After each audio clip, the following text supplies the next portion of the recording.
It's not often that an artist can make an impact with just a couple of songs, but that's exactly what singer-songwriter Sabrina Teitelbaum has done with her latest project, Blondshell.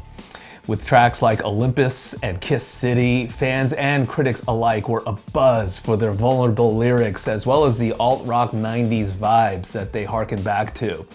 Her debut album is self-titled and drops in April. I got a chance to talk to Sabrina about her musical journey as well as the new project.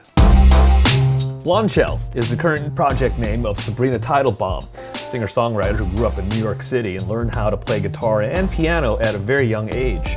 Early influences included the classic rock sounds that her dad listened to, like Bob Dylan, Eric Clapton, and the Rolling Stones.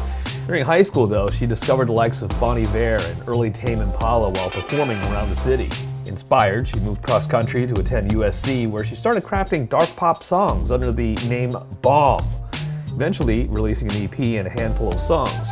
And although she achieved some notoriety, it was during the pause in live music and the world where Sabrina found the time and inspiration for the music that would shape Blondshell. Well, I feel like I just had to learn about myself more as a person.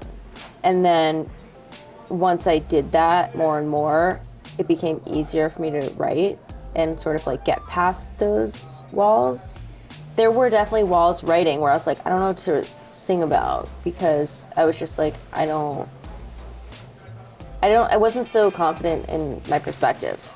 And then I learned some more about myself and it got easier. Why do you think that was, considering you went to USC and were in the songwriters program? I would think from the outside looking in that they would say, number one rule is to be vulnerable. Well, Put it all out there. They do, but like, I feel like I heard that a lot. I heard that at school, I heard that growing up. Everyone's always saying like, you have to be vulnerable, you have to be authentic.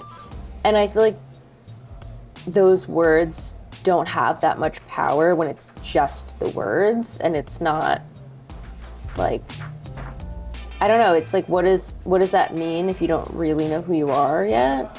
So I sort of got desensitized to like, you have to be vulnerable. I knew that and I would say that and I felt like I was being vulnerable, but it just took more time. It just took getting older, I think.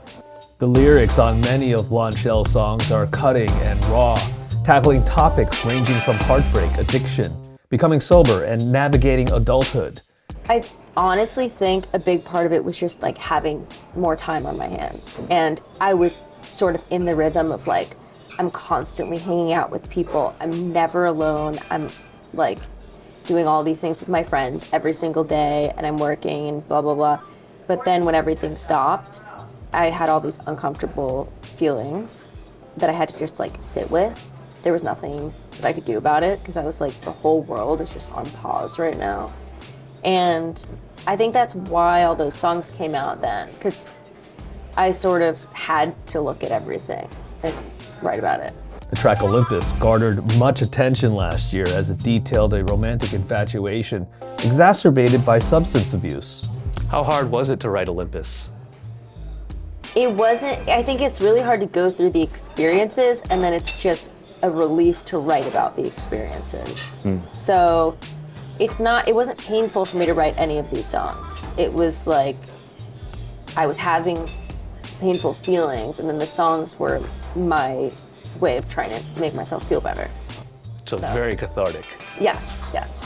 The sonics of Blondshell is something that Sabrina Teitelbaum says that she always wanted to make and draws from the likes of early 2000s New York indie rock, like The Strokes, Yeah Yeah Yeahs, Interpol, and more notably, 90s alternative rock from the Smashing Pumpkins and Hole.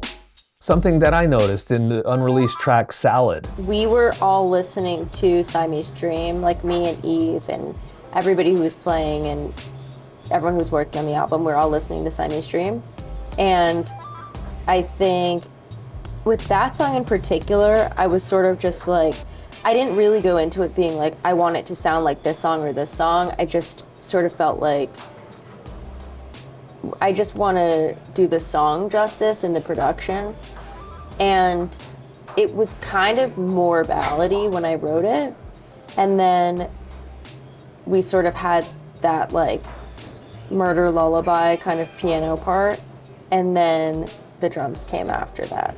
So I think with Smashing Pumpkins' influence, it was more like just kind of in the water at the time and just came out in the song than it was like, okay, we're consciously going to try to make this song sound like it could fit on a Smashing Pumpkins album. Were the lyrics already written and the lyrics kind of helped to create the vibe, and you're like, yeah, some of these type of, the rhythm of the drums would really sound great as it builds up here? Yeah, I think we wanted it to feel kind of scary.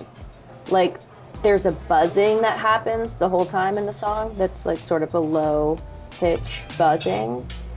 And I wanted it to kind of feel like uncomfortable for your nervous system in a way at the beginning, and then it sort of relaxes, but you still feel the anger. It definitely has that vibe. That's what I'm feeling. Yeah. You are using the name Blondshell for this project, and I imagine it's something like bombshell. But you tell me.